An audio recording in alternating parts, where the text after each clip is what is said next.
Or you'll be in bed by midnight. Welcome back, guys. Here we go. We've had quite a long hiatus, but I, for one, am glad to be back on your screens.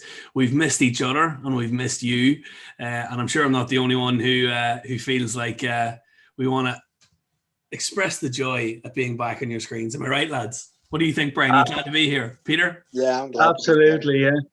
Delighted to be back. Okay. Did you miss Murray in particular? Have you missed him? Not really, no. No, not okay. So we've missed everybody but Jer Murray. Anyway, guys, here we are. It's our welcome back episode. Here's that intro.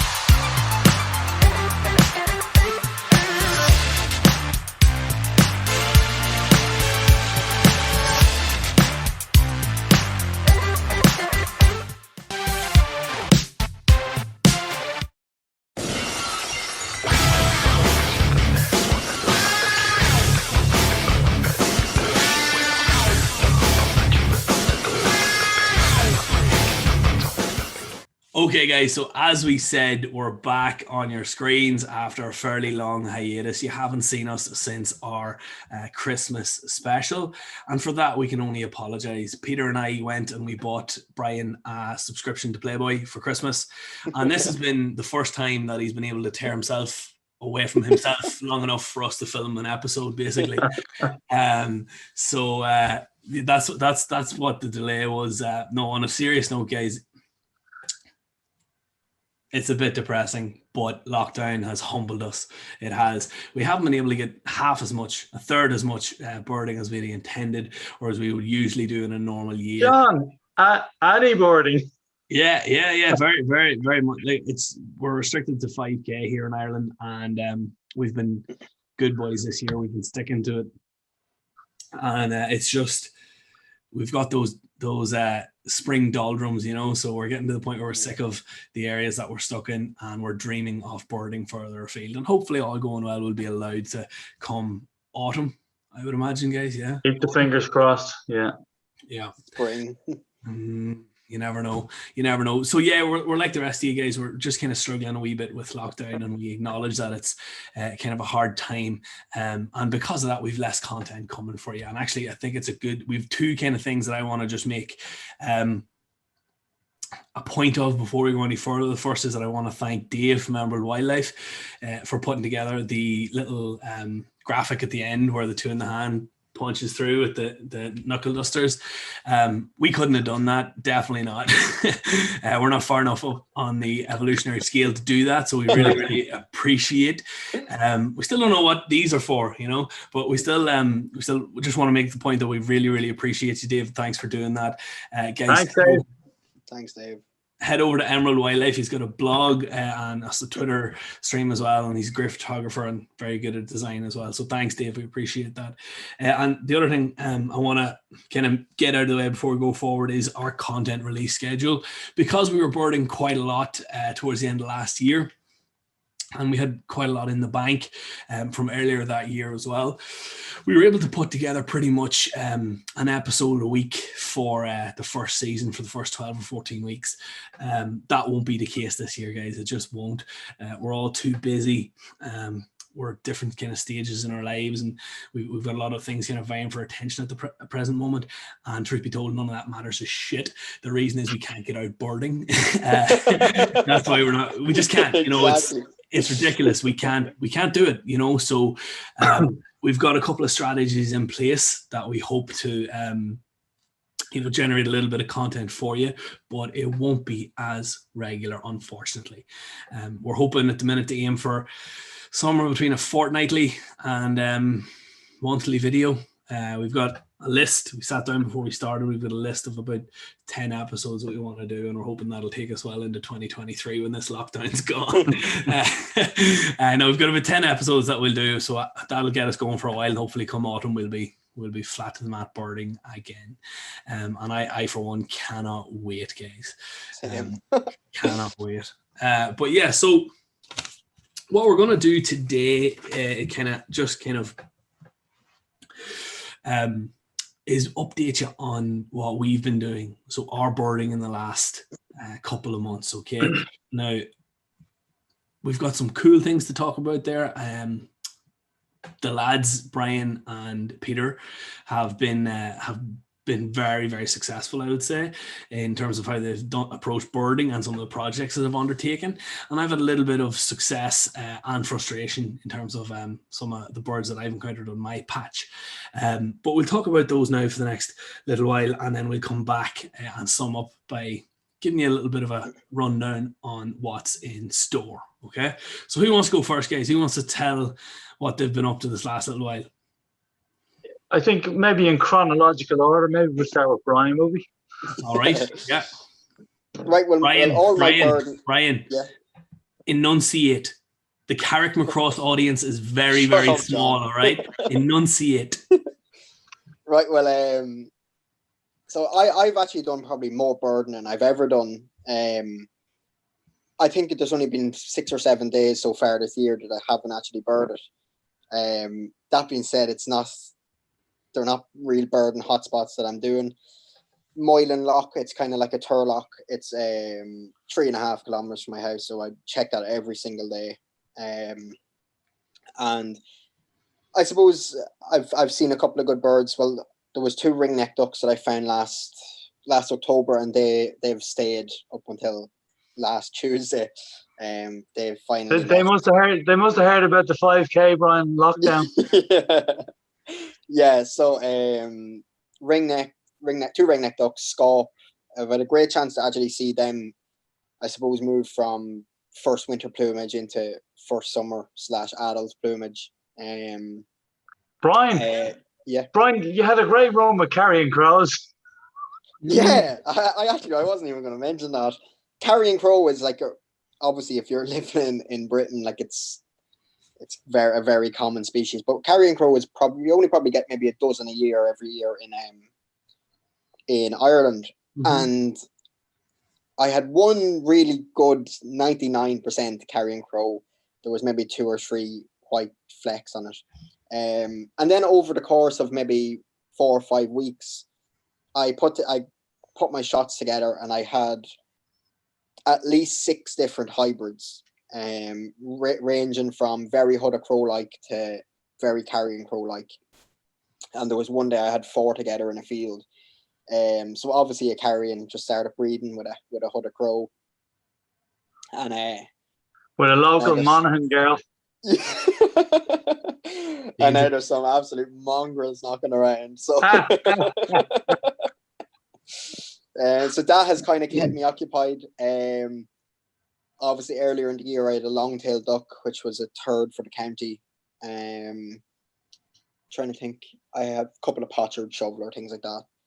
Again, just keeping me busy. But the main burden that I've done this year, well, the best burden that I've done this year, I had work. Well, the work is dried up now.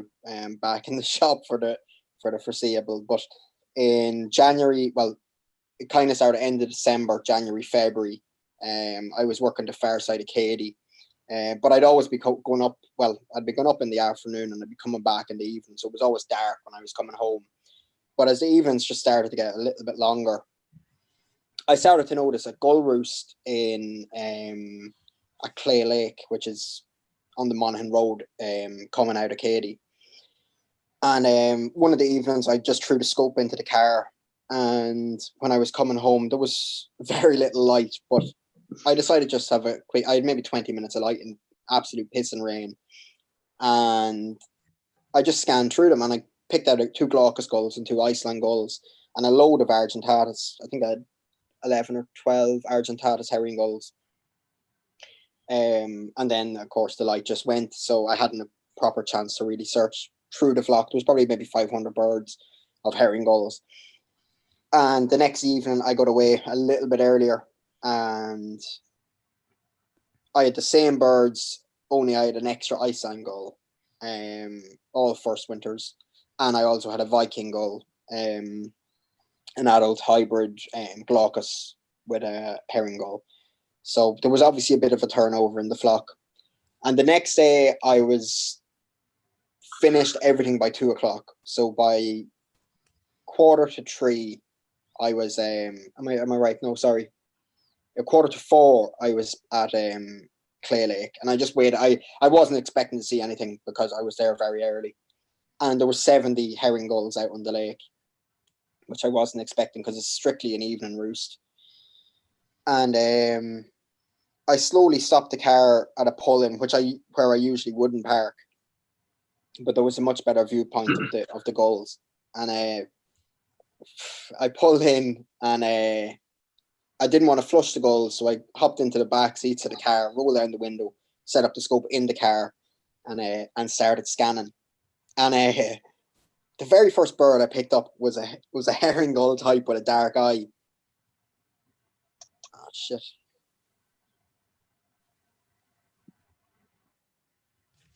Where's he gone? We've lost him. I don't know what happened there. I think Dusk fell there before he got to go through the goals today. Yeah, it must have, Peter. I'm not sure. But a bit of luck, he'll get joining up fairly shortly. I suppose we'll wait until he gets back and continues the story. Yeah, he was just getting to the good bit. Yeah, too right. Okay, guys, sorry for those technical difficulties there. Brian is now back. He has magically reappeared on the bottom of your screens. That's him behind that fringe. But I knew you were going to it is actually him. It is actually him. So, yeah, Brian, just to remind you where you were. You were on the back seat and you were just about to do the business. Then what happened? You'd pulled in. Sorry, my phone rang there. You'd pulled into a lay. Sorry, it was getting dark. You'd pulled into a lay-by. You hopped in the back seat. You took out your scope. Sounds a little bit dodgy, doesn't it? Then what happened? Yeah, so the first bird I picked up was a herring gull with a dark eye. And I didn't pay attention to it, and I just panned past it. And like literally 5 seconds later, the penny dropped. And I was like scrambling to get back onto the bird. And I easily picked it up. It was just there, basically, just front of the flock, looking absolutely mega. And I just knew it was a Caspian gull. And of course, then my mind was racing like mad because Caspian gull, it's proper mega in Ireland. There's only probably about 20 records ever. Yeah. So it's not one that I was really expecting to find. I've only ever seen one. Was a first winter down in Lumsden's Bay near Hookhead, and that was probably about 5 years ago. So it's not one that I've had much experience with. I was meant to be in Prague last March before the lockdown came in, which I would have got great luck to Caspian gulls. And that was kind of the plan until that all got put off because of COVID. But my mind just started racing, and I was literally sitting on the back seats of the car as it was getting dark. And I just started phone scoping the Caspian. Hey, is that why your footage is so shaky? That way it was so shaky. John, leave me alone. Leave yourself alone, would you? Anyway, go on with your story. Yeah, so I was taking shots of the Caspian, but the light was so bad in the car that the shots were coming out absolutely brutal. And I still have the shots. I didn't delete any shots of the Caspian just in case one of them might have shown something, even though I know it didn't, but just in case. And I just immediately, I can't remember if I even rang or I sent Cian Cardiff a message, because me and Cian, we'd just send shots to each other all the time just to get our opinions on different things and that. And I sent him a shot. Fuck off, John. Back seat of the car shots. I didn't say anything. Never said a word. Literally didn't say a word. And I think I sent it to Cian. I said something like, "Is this a fucking Caspian gull?" And of course, Cian definitely he was thinking the same as me. It was just the shots were just so brutal, but it was definitely giving a Caspian gull impression. But I was afraid if I got out of the car, that the gulls would flush. You get arrested. Exactly. Yeah. No, I was afraid that they'd flush if I got out of the car, and I realised that if they flew, that I wasn't going to get anywhere with the record. So I just very slowly got out of the car. The guards didn't sit on. And I just walked around the front of the car and started scanning, and the gulls did not move. They didn't budge. And I easily picked up the Caspian again. And at this stage, more gulls were dropping in. There was probably able to go to maybe 300-400 gulls in at this stage. So I was kind of afraid if it left the front of the flock, it might be difficult to pick it up, and then time would get on, and I wouldn't be able to nail it. But the views were fucking amazing, unbelievable. Yeah, just I zoomed the scope up to 70 zoom, and you could actually see the orbital ring and with most of the high detail as well, which was incredible. The only downside obviously was just in a gull roost, birds are into sleep, they're not there to fly around and give amazing spread wing views. So I never even saw the spread wing, which was a little bit of a pity. You could see on a couple of views, you could just about make out that there was a large white tipped P10, but you couldn't even see enough of the primaries to see if there was any long tongues on it. Which was, look, it's a pity, but you can only work with what you're given. The views were, I got loads of shots, enough to get the proper mantle color, to photograph the proper mantle color, proper bill detail, proper eye detail. It was the biggest buzz I've had in a long time in birding. Because when you pick it up first, or when you pick up a rare bird, it's fucking amazing. Like it's brilliant. So the next day, I sent it around to a couple of top gull lads in Ireland and Britain, and got the nod from them as well. So I threw the news out. How long was the tongue, Brian? How long were you waiting to say that, Peter?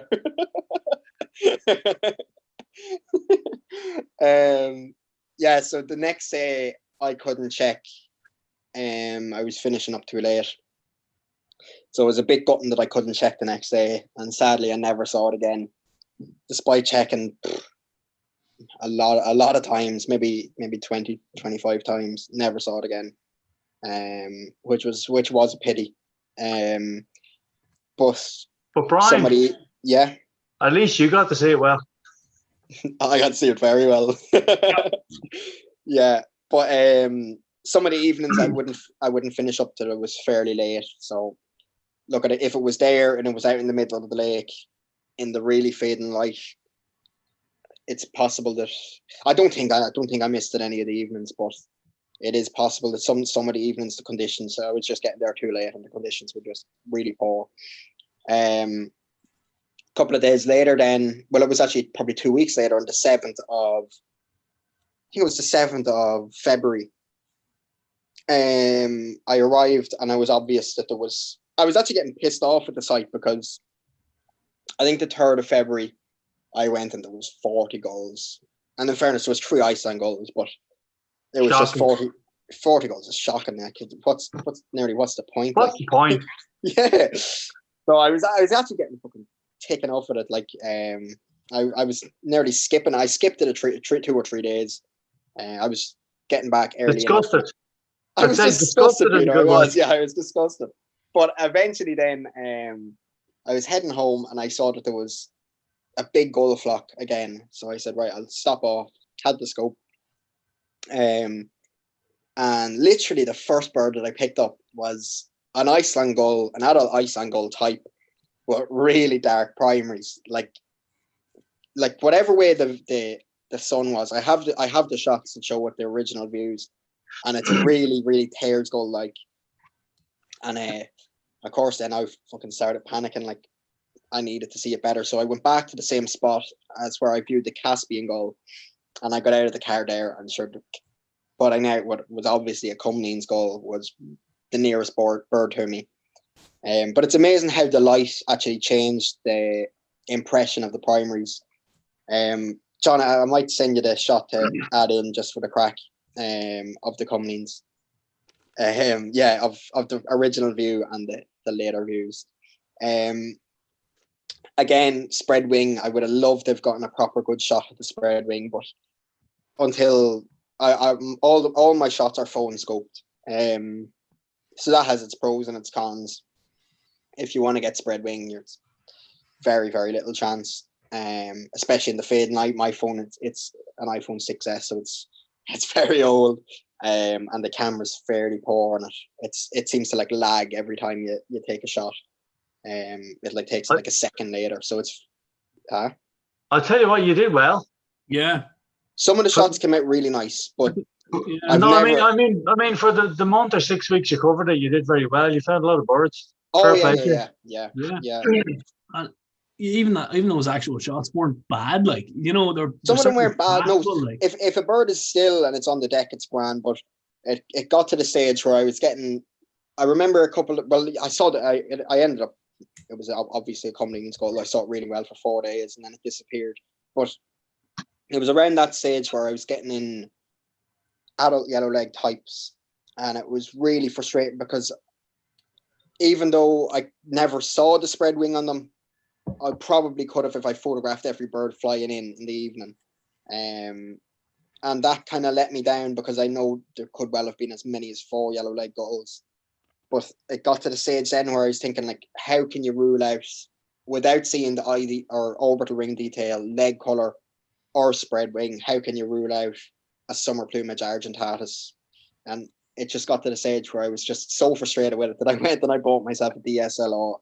I was just going to say, you've remedied that problem now, haven't you? Yeah. So for next winter, I'm going to be hopefully set and look at it just was getting. It was the best gull birding that I've ever done, and I learned so much in the space of that 5 or 6 weeks. I don't think I ever learned so much in such a short period of time, but it was so frustrating as well. Purely because I couldn't get the shots that I needed. So hopefully that's me sorted maybe for next winter. I didn't nail any of the yellow leg gulls. I'll get John to put a couple of shots in as well of them. The general consensus is that there probably are yellow leg gulls, but a couple of people are erring on the side of caution that they could well be argentatus. One of the shots in particular, it looks like a very dark hand, I suppose you could say, to the primaries, but which would obviously suggest a yellow leg gull. But obviously there's such a overlap with argentatus that it could be tricky to nail it either way without a proper view, maybe P5. It's actually hateful when you've got a shot of the bird and it's either not of sufficient quality or whatever to make the call. There's nothing more now. Yeah, just like a little bit more of the wing and all I need probably would have been okay. Yeah. But then some. Will I keep talking about a couple of other goals, or will I? Wait, do you want it? Do you want it? I will, yeah, right, yeah. You get somewhere to be. Like, I hope I'm not boring anybody. You're boring us, but that's because we've had literally every day about it. Like, well, you never even mentioned the black-headed gull you saw. this is brand new information for some of the listeners. You know. Well, right, I'll say it. Right. Well, actually, we'll give you two more gulls. All right. Right. And spice the story up. Add a bit of intrigue. All right. Yeah. I want to hear more. I want to hear more about the tongues. Yeah. bit of a tongues in the backseat. Yeah. Right. Well, my second favorite gull, because the Caspian was the best gull I've probably ever seen, but the second best gull that I had up there was again, it's really split. I suppose opinion, and it's an adult type herring gull that I picked up, and it just looked to have really, really white primaries. And I was thinking to myself, like, there was obvious black on the primaries. But I was thinking to myself, this is either going to be the most perfect northern argentatus herring gull or maybe another Viking gull, because I already had at least 2 different Viking gulls over the space of the 5 or 6. Well, guys, I'm just gonna cut across Brian here, guys, for those of you out there who are not expert birders or kind of more casual listeners, I can just kind of give you a little bit of insight into why gulls are one of the most despised species of bird amongst bird watchers, because there's so much ambiguity is the wrong word, but you can be very, very well versed on a gull, on gulls in general, and then you'll just hit this one individual bird that for whatever reason doesn't fit the parameters, and it can frustrate the very, very best of us. So a mere average bird, or like Brian there, he God love him, it'd make him want to hide behind his fringe, like. But so just in general, guys, gulls. I'm self-conscious now. At least you can't see your reflection in where yours is. So that's why gulls can be a tricky one, guys. They just sometimes there's so many different rules for them, and then you get one individual that just kind of breaks the rules. So they can be a really, really tricky one to get the grips with. Okay. Yeah, so this bird I was thinking about, I need, like, if I don't get spread wing, like, it's never ever going to be identified. It turns out I did get spread wing, and it still wasn't identified. So it basically, I can't remember exactly the pattern on it on the primaries, but there was so much white. Good. Yeah. There was so much white on it, and there was the tiniest bit of black. The black only went, I think, as far as P7. A small tongue. So I was kind of hoping that it would be enough to nail as a proper northern Norwegian Argentatus herring gull, and it could well be, but I read then that there's a study that apparently all those proper Argentatus may well have glaucous gull genes in them. So look, regardless of what it is, it was an amazing bird, and I'll get John to put some of the shots in as well. Brian, ease up on that, right? John, calm yourself, all right? You're going to get one shot. You're going to have all the fun, John. Yeah, you get one shot, all right? That's it. You've 3 used. You're not allowed any in the next videos, right? Next 2 videos, no pictures from McCluskey. That's all. I'll throw that in. I don't mind. Yeah, so then that basically slowed it up. There was another possible Cumlean's gull, but that's... Don't tell us about that one, Brian. No, I'll not say anything about that one. Yeah. When did it all die off, Brian? When did the lake dry up? So to speak? Middle of February. That was it. Gulls were right down. Herring gulls disappeared. The last evening I checked, I had the first massive starling flock that I've ever seen over the lake. Like every evening you'd see maybe about 10,000-20,000 starlings. But one of the evenings in particular, and it was the last time I've been up there, there must have been... I'd estimate maybe 400,000, 500,000 birds. It was incredible. Like it was. I get John to put the shot on.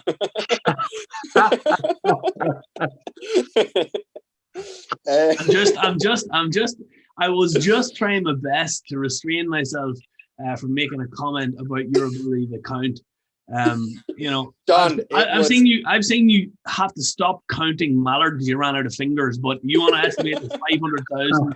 Starlings in commemoration. That's no, there must have been. It was definitely the biggest I've ever seen. I saw your shot. It was amazing, and I haven't been up there since, and I probably won't be up there till well after the lockdown, because I was really hoping that coming into spring, even if there was still black-headed gulls, that it might throw up a Franklin's gull or something like that. But I won't.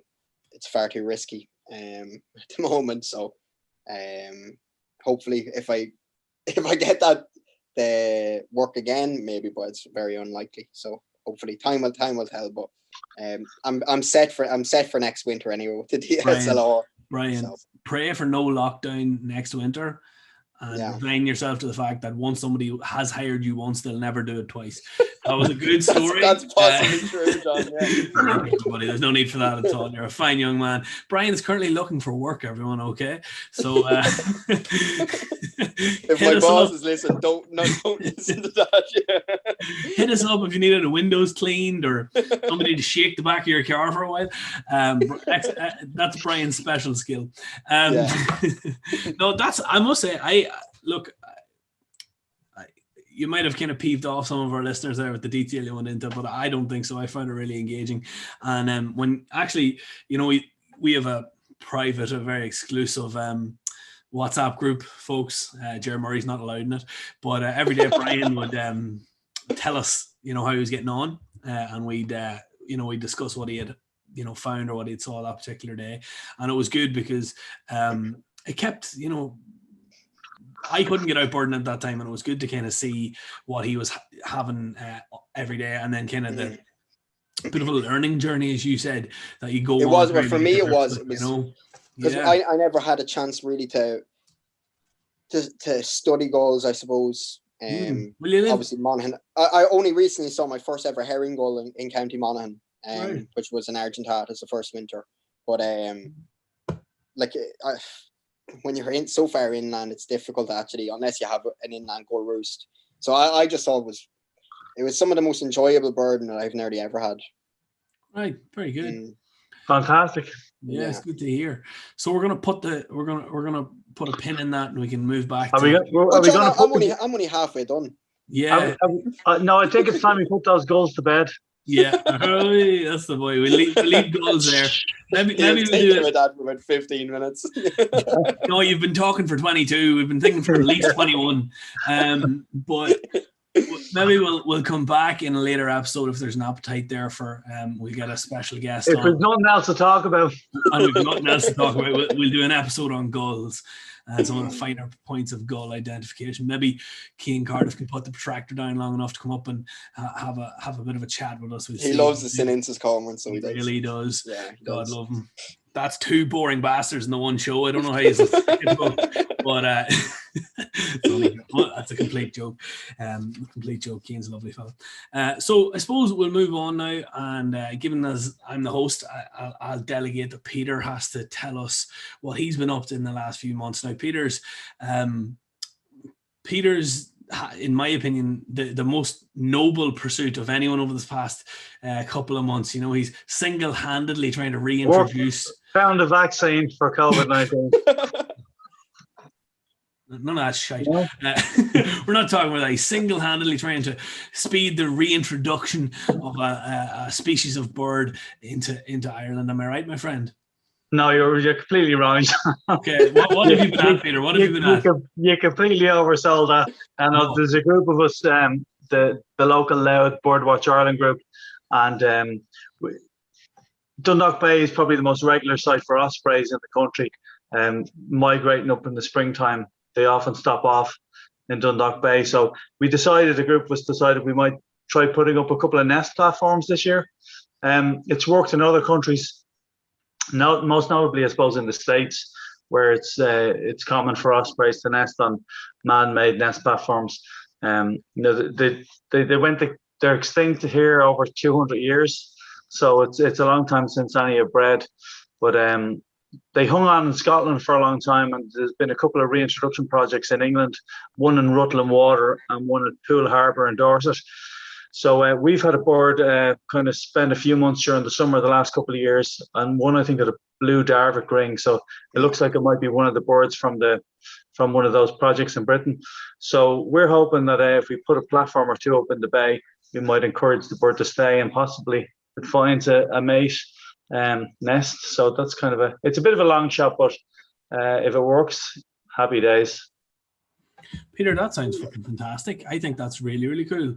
I was just kind of thinking about this before we came on, and that can have for a voluntary organization, that can have a really, really tangible impact on the biodiversity of the country. Like, if you get them kind of established there, they're going to spread from there. Granted, it might take a little bit of time, but yeah, that's a fantastic bit of chutzpah displayed there. So you're thinking about a nest site. Tell us exactly where you're planning to put that nest site, Peter. Give us a grid reference. There. No, there'll be no grid references, John, but no. I suppose the bay, because it's salt marsh, there's no kind of trees. So anytime the birds come into Dundalk Bay, they tend to they're kind of left sitting on the ground, if you like. So if you see them in America, you'll often see them hunted from trees, or in Africa, they sit on boats and feed. But in Dundalk Bay, there's not many perches along the coast. So I think the nest platform will give the bird a good opportunity to kind of sit high off the ground and look for fish in the sea. But it's interesting because a lot of the sites in Britain are inland, so the birds are kind of confined to taking coarse fish in freshwater lakes. but they will breed along estuaries and along the coast, and that gives them the opportunity to fly upriver, take coarse fish. They'll also take estuarine fish like grey mullet, they take flounder, and they also take other species of kind of seafaring fish. So there's a much wider variety of fish there for birds to eat. Yeah, I remember being surprised actually. Their annual enough through Monaghan, where Brian and I are from, this past couple of years has always been one up in actually my patch league day. I've never managed to connect with it, but some of the lads that have, I've seen their photos, and I was really surprised to see them taking tench. You know, it's not just the game species out there that everybody's so worried about. They'll take other fodder fish or coarse fish, as you say. Tench being a fantastic one. And I think you were telling me one time, Peter, they don't actually eat salmon either, so there's no conflict of interest there at all. Yeah, I was reading a paper recently on the types of fish they eat. Someone put a camera in a nest and kind of monitored the size and the kind of the prey species that they were taking. And apparently salmon, when they're swimming out to sea, so in other words, when they're going back out, they're too small. And when they're swimming back upriver to spawn, they're too big. So salmon are a species they don't actually take. And one of their favourite fish actually is grey mullet. Yeah. Which nobody really eats. That's what I saw. I think it was a mullet did it. Yeah. I saw an Osprey catch last year, yeah. So that's one of their favourite fish. And does anyone eat grey mullet, John? I think people, I think they do, but not to any extent. I know some people fish for them, but they ironically enough, they use coarse fishing gear for them because they put up a great fight. A lot of the guys who fish for tench actually fish for, or are starting to get into fishing for mullet. Yeah. And mullet not horrible. Like, are they not the ones that like go around the bottom of the river and like? Yeah, but I mean, they fish for sport, if that makes it catch and release. Oh, right, yeah. Okay. Not. Yeah, I don't think a lot of people eat. I don't think a lot of people eat them now. No, I don't. No, it tastes horrendous. I had one. Yeah. A long time ago, absolutely disgusting. Yeah, so there is no real. It's only a positive thing actually. I think that'll be great to see, Peter. I can't wait. If you need any help at all, ask Jay. Snap. Hopefully we get a bit of video. I'll do a bit of video of us putting up the Nest platform and yeah, not a problem. Maybe some Osprey. So we'll watch this space, as we say. Yeah, I'm looking forward to that one. That's one of my projects of the year. How likely do you think it is that they'll take over? Going out on a limb. Yeah. Going out on a limb here, right?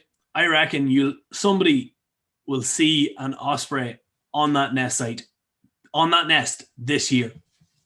Yeah, I think you're probably chance right. that I'm saying is no, but well, you never know. Well, a bird summer the last 2 years, so that's a good sign. Apparently, the females tend to stray a bit more, so they'll check out new sites. Males tend to be very site faithful, so they tend to go back to where they were born. So I have a feeling that the bird that's been hanging around the last 2 years is probably a female. But the fact that birds move up the east coast of Ireland on the way to Scotland, they almost have to, if they're traveling along the coast, they'll have to pass by the nest. Yeah, and hopefully the female. So there's a good chance she'll come across other ospreys. So I mean, it is a slim chance. It's by no means guaranteed. But look, if you don't try, you don't. Yeah, absolutely. Yeah. And how do you intend getting it up, like the nest? Stroke it. It's all bastards. This in the back of the car, Brian. No, it's seriously, Rita. How like? Well, I actually had a few in the middle of a salt marsh. Like it's not good. I had a few sleepless nights, but then I watched the YouTube video how to erect a telephone pole on your own. Would you believe it? There are videos. So there's 4 or 5 of us going to do it, but you can do it. You can actually put them up on your own. Give Brian and I without any machinery. Give Brian and I a shout, and I guarantee you we'll help. If you need any heavy lifting done or anything like that, there we'll be out there. Don't ask me. No. The two of us will go. I'll supervise. Brian will carry everything, and we'll get her done. We'll get it done for you, Peter. Definitely. That sounds good. Yeah, but no, we've got a good crew now. Jer Murray's going to help out. Jerry O'Neill from Dundalk. Murray.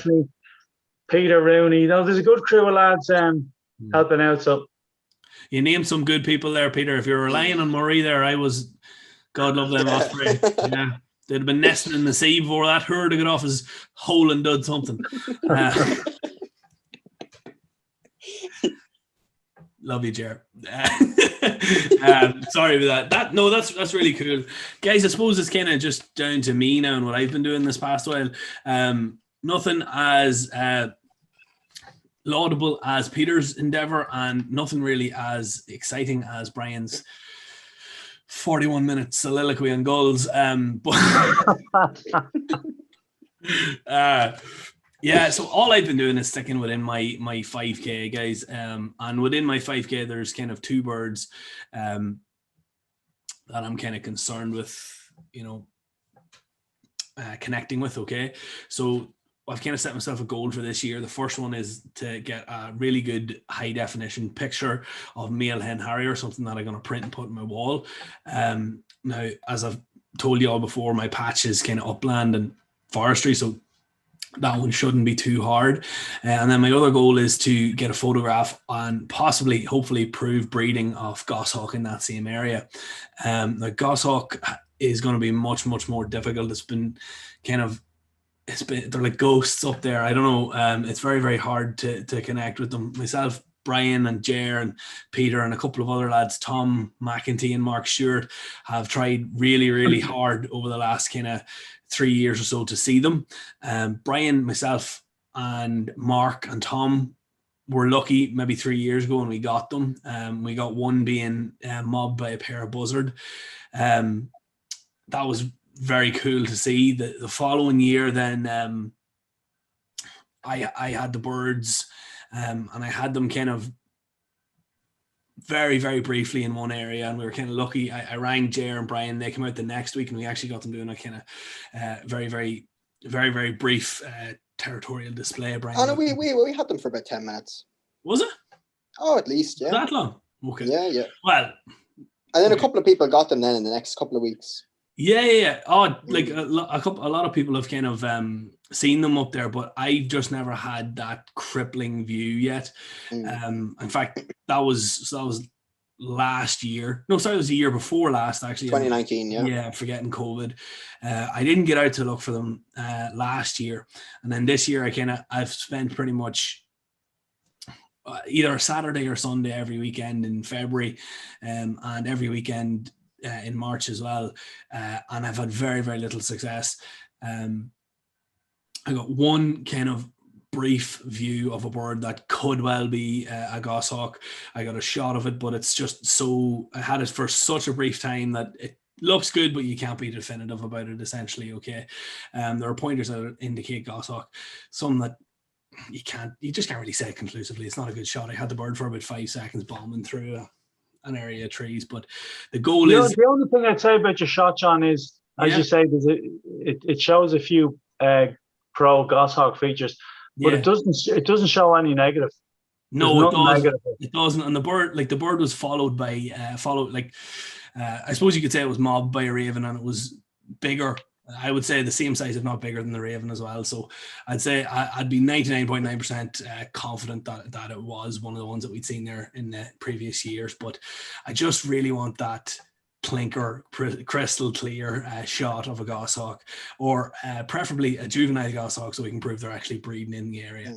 And I think that'd be the second confirmed spot in the Republic of Ireland that they've bred. So that's my kind of past couple of weeks what I've been doing. Was there one photograph recently in North Cork, wasn't there? No, they're breeding there. They've been there. Oh, they're breeding there, 2 or 3 years now. Yeah, I vaguely remember. I think that might have been a juvenile. I can't remember. No, for some reason I think it was an adult. Yeah, I'm fairly sure. It may well have been. I can vaguely recall the picture. I can't remember. There's a couple of shots, and they're on Irish birding at the minute. Yeah. So they are. So if you James McGrath or something, I think. If you want to upload them and add them to the video for the you can add them in there. No. It's definitely 95% sure it's an adult bird, but could have been. Yeah. It was really kind of flying away. I remember the shots. Now, it was kind of flying away. But there was no question about that bird. Oh no, 100%. No. But it was just kind of it'd be really, really nice to kind of confirm the breeding in the area. Like, we know they've been there. There've been reports actually going back in that area, maybe 10 years in that general area. But it'd be nice to, as I say, get that clinker of a shot. And between it and the hen harrier, I think I'll have my hands full over the summer. Hopefully it'll make me kind of feel like the time's flying by till we get to autumn. But that's my kind of endeavor. I wouldn't mind. It's good to have a project. Yeah, that's it. I wouldn't mind some nice shots off commoner birds as well up there, like crossbill, you know. Dipper. Oh, crossbill, fair enough. I thought you were going to start talking about robins. No. Crossbill, even things like dipper, kingfisher. Yeah, fair enough. Yeah. Red grouse. Red grouse, I see them anytime I want up there, but it's just getting a good shot is the hard thing, you know. That's about it. That's all I've been doing, guys. Really, that's it. Pretty, that's not too bad. So hopefully I'll pin down that nest site, and then don't worry, guys. You'll all be the first to know exactly where it is. Every one is. I'll put down. I'll throw a Google pin into the description below, guys. Not that I joke about that, John. not that I wouldn't trust you, as I'm a very open and trusting individual, but I'd be hung by the wider birding community, and I'm sure you can all understand why. That's what we've been up to, guys. That's what we've been doing. I think what we'll do now is give you a bit of a rundown on what we hope to do in the coming weeks, okay, in the coming episodes. Is that wise, John? Is that wise? I'm not sure, Peter. I'm really not sure. We'll do it anyway, and we'll see how it goes. We've got some guests lined up. Some people have agreed to come on. Is Megan still coming on? No, that ginger fucker has led her astray. So he has. He took her away. Megan, Meggers. You know Meggers. Our good friend Megan.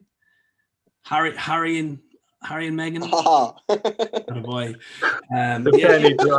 Things seem to she's got busy of late. I don't think we'll get her back over to come on the show, Peter, unfortunately. But we've got birding royalty on the show. Does that help? We've got birding royalty coming up. 2 or 3 guests, as I say, that should keep you all interested. We've got 1 or 2 repeat guests, so people who've heard before that are going to come back on. Yeah, that sounds interesting. Absolute gluttons for punishment. We've got a notorious individual, a man spoken about in hushed tones. Murray. Yes, Jared Murray. A myth, a legend, an ethereal force that's going to make his on-camera debut and chat to you all. He's promised us that he'll come on, and you'll get to speak to him. We'll have the subtitles at the ready. But yeah, Jared's coming on. And then we've got a few topics that we're going to look at as well. So since this kind of started, guys, I'm sure you guys have got messages as well, Brian, Peter. We've got people who have people have a real interest in birding that's only been kind of fueled by this lockdown, and there's a lot of different kind of media outlets reporting on this recent increase, and it's people that maybe may not have been into the outdoors beforehand, and that's completely fine. Welcome, come bird. We want to see all ages, any other demographic category you can think of. We want to see everybody here birding away. But obviously, if you're doing something for the first time, there's a little bit of uncertainty and a little bit of confusion. You don't necessarily know how to go about it.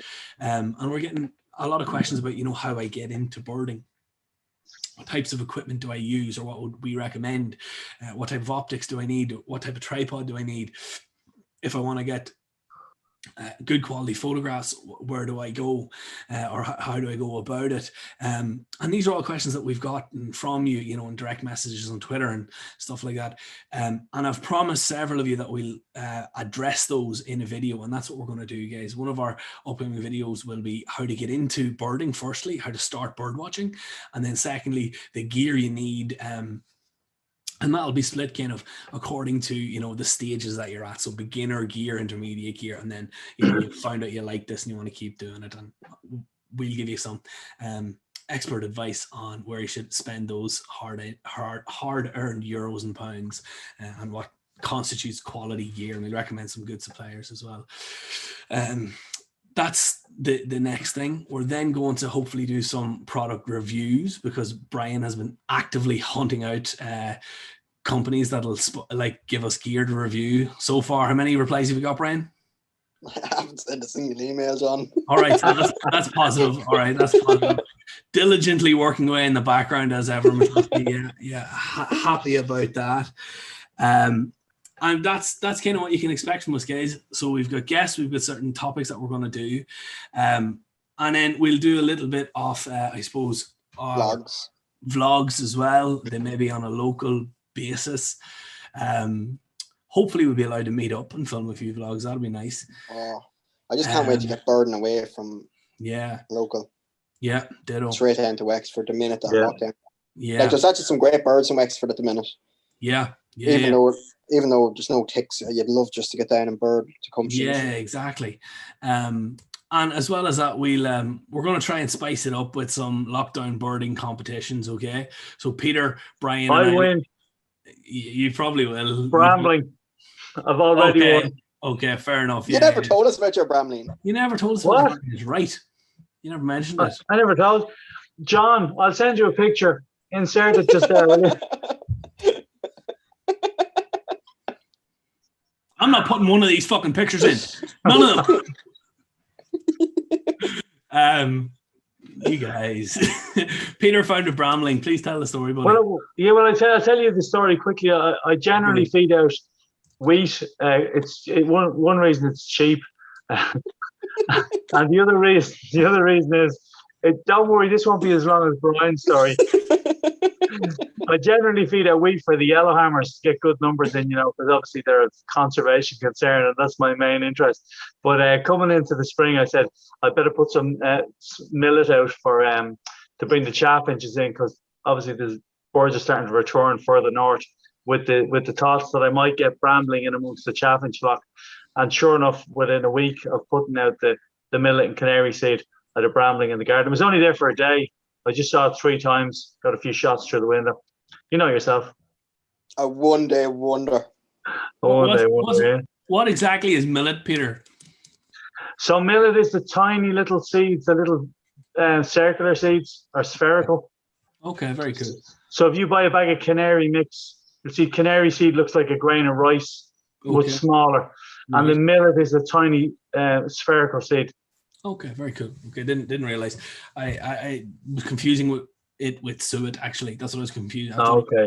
A rookie mistake, John. A rookie mistake. Yeah. Lusky. You know what I'm going to do? I'm going to break lockdown. I'm going to come up to Carrick Cross and I'm going to strangle you with your own fringe if you keep this. All right?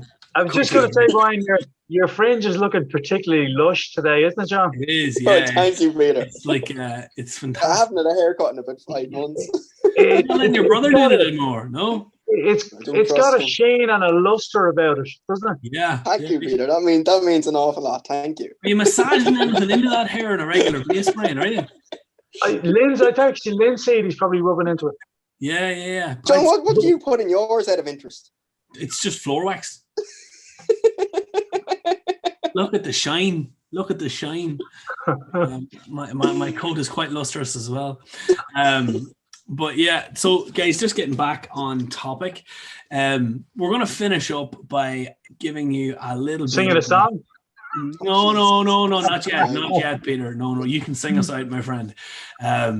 We'll finish up by giving us a bit of a roundup of recent birds. Is that okay, Brian? Can you do that? I can't even remember. Brian, they're all down to consumption. You just said so. Yeah. I don't mean to put you under any pressure, Brian. Yeah, Brian. Well, the first spring migrants have come in. There was a Gargany yesterday. Where? Kilcool. Dick Coombs found it, and I know Keegan Cardiff twitched it then. Okay. His patch is basically Kilcool, so he found cat egret. Was it there? Or I think it was Kilcool. He had a couple of days ago. Very good. Which was a good find. There was an avocet knocking around, wasn't there? There was an avocet at South Slob. There was green-winged teal. Wexford is kind of hopping. Like, there's no megas, like, but it's really long-billed good. archer. I'd love to see those 2 long-billed archers, actually. Yeah, so would I.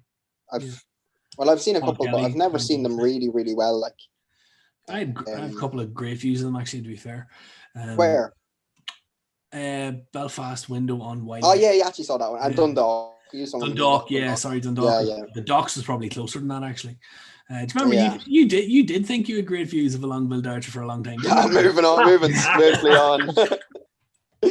I walked into that one. You were convinced you had fantastic views of a long-billed archer for a while. I doubted that from the beginning. Just as well, somebody with a lot more experience re-identified. Yeah, as a short build. How could you do it? Was the fringe in the eyes? Was it? What was yeah.